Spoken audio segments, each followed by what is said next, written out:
One of my early questions, I said to them, what is the Bible? And one of the guys said, it's just a book of rules. And I'm thinking, no, it's the greatest love story that's ever been written. So he said, it's a book of rules. And my buddy that was sitting there with me, he goes, really? He said, it's a book of rules. And he picked up his Bible and there was a trash can there and he dropped it in there. He said, if it's a book of rules, would that bother you? And one of the guys, the guy in the class that I was scared to death, a big, huge guy named Wayne, got up, walked over and he pulled that thing out of the trash can, he wiped it off. And he said, don't ever do that again. I said, well, Wayne, if it's a book of rules, why does that bother you so much? And Wayne said, let me tell you a story. He said, when my mother died, he said, I inherited $70,000 from an insurance policy. He said, I'd never had money in my life. He said, and I lost my mind. He said, we started buying crack. I got 2 girlfriends and we started partying all day long. And when you're partying like that, you don't go to work. So I got fired about a week later. He said, but we didn't care. We had money and we were partying. And he said, 2 months later, I got evicted out of my apartment. He said, so I had my stuff in some suitcases and backpacks. He said, and we just moved to cheap hotels and we're partying day and night. He said, but as we're moving around, I'm losing my stuff piece by piece. And he said, the only thing that I had from my mother was a Bible that she gave me when I was a little kid. And on the front page, on the inside, she had written this love letter to me, telling me about how Jesus was the answer. He said, and as we're bouncing around, I realized I've lost the backpack that had that Bible in it. He said, this goes on for a few more months and then the money runs out. He said, next day, the 2 girlfriends leave. And now I don't have an apartment. I don't have a job. I've got a crack habit and I'm on the street. He said, I'm on the street for a year and a half, living on the street, begging people for money. Still got my crack habit. He said, and this guy came by one day and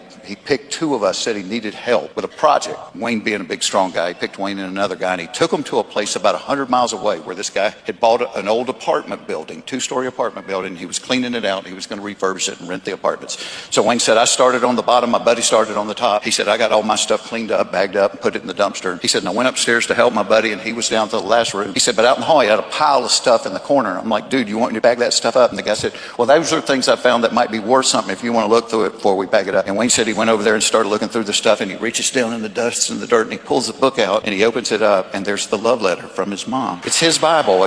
A year later, year and a half later, and 100 miles away. And he said, I collapsed to the floor and started sobbing. If you put that in a Hollywood movie, nobody would believe it. And he said, I figured if God was going to chase me that hard, I would finally quit running.